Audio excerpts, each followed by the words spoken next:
Hello guys, welcome to the series on a practical approach to design and implementation of a PID controller. So in this video we will be looking on building the hardware for this project. So this is how the hardware looks like. So basically the hardware is to control a heater with a variable power input, and the variable power input is provided with the help of the Arduino Uno microcontroller. So we are using a N-channel MOSFET over here. Since the Arduino cannot directly control a high voltage power supply, so N-channel MOSFET is used to control the high voltage power supply.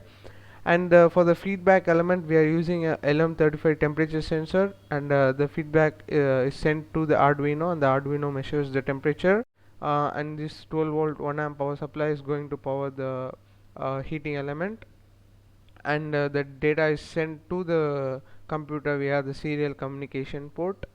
So how I chose these components. So basically the component that I have chosen is for this particular application. If you're having some other application or some other project, you have your own set of constraints and you have to choose your components based on that. So in order to just to demonstrate the tuning of the PID controller, I have chosen these components. So a temperature sensor with a sensing range of 0 to 100 degrees Celsius is recommended, and the sensor has to be compatible with the Arduino. So I have chosen a LM35 temperature sensor.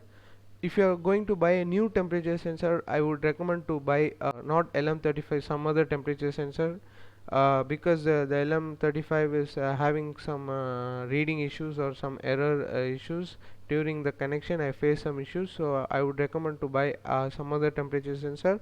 But if you are having LM35, then go ahead with that, no issues for that.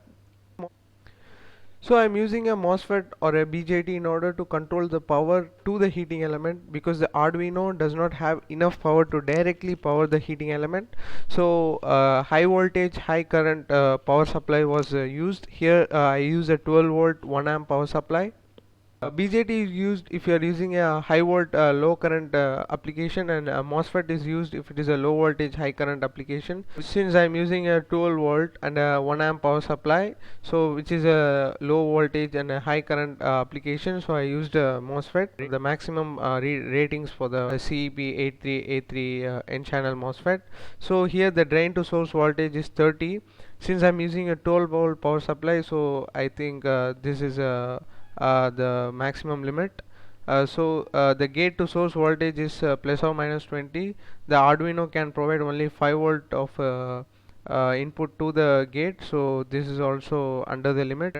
Drain current continuous is 100 amps. Since I'm using just a 1 amp, then this MOSFET is a overkill for my application, so I use this CEP8383 MOSFET. And the heating element, any heating coil that can reach up to 100 degrees Celsius. So I got my heating element from a old iron box. I got this iron box from a scrapyard, and I cut a small section of it, and what I did is I added two conductors on these two ends. I added two bolts on these two ends. Inside this heating element is a nichrome coil with some insulation. So this is just a aluminium block outside, and inside this is a nichrome wire. So I used two bolts on both the ends, and I used some copper wire, and I connected it. I didn't directly attach this into the board, because this could heat up and melt the PCB board. So I just gave some height and some adjustment so that I can make it touch with the LM35 temperature sensor. This is the circuit diagram. So basically the power supply, the positive terminal of the power supply goes into the heating element, one end of the heating element, and the other end of the heating element goes to the drain of the N channel MOSFET. So if you are using a P channel MOSFET, then this circuit may be a little bit different, so please check with that. Then the source of the N channel MOSFET goes into the negative terminal or the ground of the power supply, and this is a gate terminal, and the gate terminal goes into the PWM signal of the Arduino, and this gate terminal is used to control the voltage to the heating element. And since this is a different circuit, and this is a different circuit. The Arduino is a different loop, and this is a different loop. Both the ground has to be interconnected, so I connect the ground of the Arduino to the ground of the power supply, so that both the loops has a common ground. Now the LM35 here is used for the feedback element for the temperature feedback, and the VCC is connected to the 5 volt of the Arduino.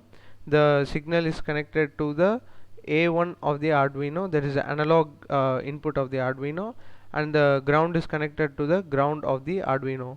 Make sure not to connect the ground of the LM35 with this ground, that is the ground of the power supply, because it will give us a wrong readings. So make sure that the ground is directly connected to the Arduino without any interference, and a pull down resistor is connected between the gate and the ground of the circuit.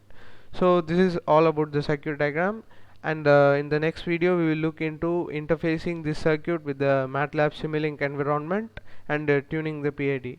Hope you like this video, and thanks for watching.